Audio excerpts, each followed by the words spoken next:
হাতের তাই একবার ঘুরতে ঘুরতে এক বাড়িতে গিয়া উঠল। সেই বাড়ির মালিক ছিল নিতান্ত গরিব। তার ছিল মাত্র 2টা বকরি।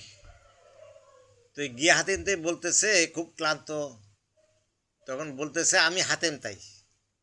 এই কথা শোনা মাত্র ওই বাড়ির মালিক 2টা বকরি জবা করিয়া তার সঙ্গীদেরকে এবং হাতেম তাইকে খাওয়াই দিল। এখন হাতেম তাই বলতেছে, তোমার বকরি মাত্র 2টাই খাওয়াই দিলা, তোমার কি হবে? তো লোক বলতেছে আল্লাহ আছে, ফয়সালা আল্লাহর থেকে নেব। তখন হাতেম তাই বলতেছে, যাও, তোমাকে আমি 400 বকরি দিলাম, 400 ছাগল দিলাম। তো যারা সঙ্গী ছিল তারা মনে মনে একটু ক্ষুণ্ণ হইল।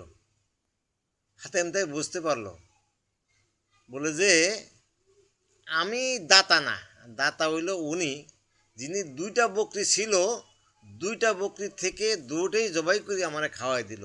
আমি ওনার থেকে ছোট, কারণ আমার তো আছে 4 লাখ, 4 লাখ থেকে দিলাম আমি মাত্র 400, তাহলে আমার তো কমতি হইল না।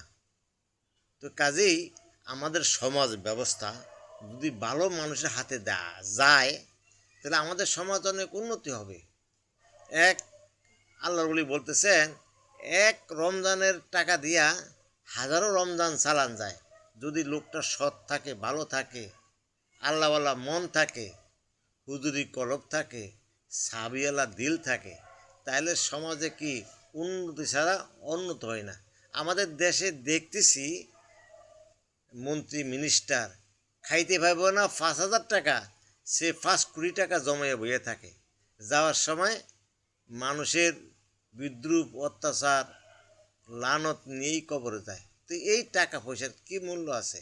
এই জন্য নিজে খাবো, মানুষকে দেব, আল্লাহর জন্য গরিবের কাছে কিছু হলেও বিলিয়ে দেব, তাইলে আমার জীবন সার্থক ও ধন্য।